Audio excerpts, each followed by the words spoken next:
What's up, guys? So, a lot of people want to start their own business. They want to become entrepreneurs. They want to create their first startup, but don't know where to begin, don't know what to do. So, in this video, I'm going to kind of go over the fundamentals on where you should be paying attention. First and foremost, you have to know what your niche is. And by niche, what are you trying to do? And in order to do it successfully, don't do it for the money. And this is something that a lot of people get confused on. You need to understand yourself first. So you need to learn about your interests, your hobbies, and your passion. And by defining these and really thinking about it, when I say think about it, I don't mean spend 5 minutes or 10 minutes. I mean really think about it. Spend a couple of days, couple of weeks, even a couple of months if you have to. Write down your thoughts, talk to your friends and family, network with different people who are you inspired or influenced by, and try to get an understanding of really what is grabbing your energy, your attention, and your focus, and what's making you stimulate positivity and growth. Because when you do it in that method, you're going to learn a lot more about you, and you're going to become far more successful than you ever thought you could be. And it really comes down to you. And you can't go into things that you think is just going to make you money. Now, a lot of people are confused in understanding who they are and really what they want to do. And most of this is derived from content that you're consuming. So if you're always consuming nonsense, entertainment, fashion, memes, stupid shit, realistically, then you're not going to really get a full sense of who you are. So you have everything you need in order to become successful, but you really just need some guidance and a pathway on how to get there. And ultimately, I hope after the end of this video, you have a little bit more clarity on exactly what it is that you want to do. So, like I said, you want to really reflect on what the things are that you like to do, what your interests are, what your hobbies are, and really try to understand what your passion is. The next step is you want to do some research in the market to see who are the competitors out there. I know many of you may think like, yeah, Imran, I have an idea, but that market's really saturated. How am I even going to compete? And I don't have that much money. These are all like things that you don't want to worry about. Don't focus on that. Focus on the steps I'm sharing with you right now.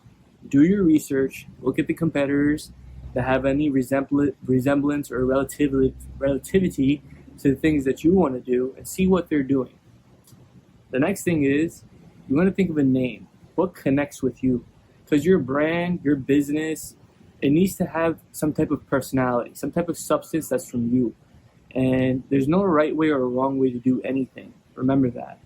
It really depends on what you feel most confident in. Nobody can tell you, how to feel confident. It's all up to you on deciding that. And no one's going to buy from you anything until you believe in the stuff that you're selling. I'm going to repeat that. No one's going to buy from you until you believe in the stuff that you're trying to sell and you're trying to promote. So understanding, where you're coming from, why you're choosing certain things, why you're choosing to go into a specific niche or market, is probably one of the most important pillars of starting your journey into entrepreneurship or into a startup. Another thing is, while you're going through your researching, don't get discouraged. It's easy to get discouraged and be like, I'll never be able to compete in this market. Listen, at the end of the day, you don't need 1 million customers to become successful. You really don't. You just need to connect with the right people. The ones who are meant to be your customers, they're going to be your customers. And it really comes down to, experimentation, trial and error. So don't expect when you have your idea in formation that, in a month, a week, a year, whatever, you're going to be successful. It takes time. And, you learn, you grow, you improve, you learn a lot more about yourself. And you really try to you figure out basically kind of like what you're capable of and what your strengths and weaknesses are. So when you're going through this journey, there's going to be challenges. You're not going to have all the answers up front. It's going to take time. You have to be patient. You have to be consistent, and you have to be devoted. You have to be committed. It's going to take a little bit of time to kind of get into a momentum, create some type of strength, some type of disciplines inside of you. I highly recommend watching different YouTube videos and learning about, what kind of character traits you need to become an entrepreneur, to create a startup. A lot of people think, I have an idea, let me just run with it. Yes, you can, but it's probably a little bit smarter if you plan things through or get some consultations done from professionals who are already doing it. I myself have helped more than 1,000 businesses from my agency, technerds.com. I work with startups, entrepreneurs, small businesses, enterprise, investors, innovators, you name it, I've worked with them. And honestly, the things that keep all of these people in the same, you can say, what they are similar in, is their belief in their ideas. Because no one's going to believe in these ideas until you believe in them. And that's the reality. So the energy that goes into the idea, the belief that's going to happen and work, this is where you sacrifice time, energy, you invest money, you work with people, you make this a priority. These are things that are going to help you kind of build your character and your discipline to build your business.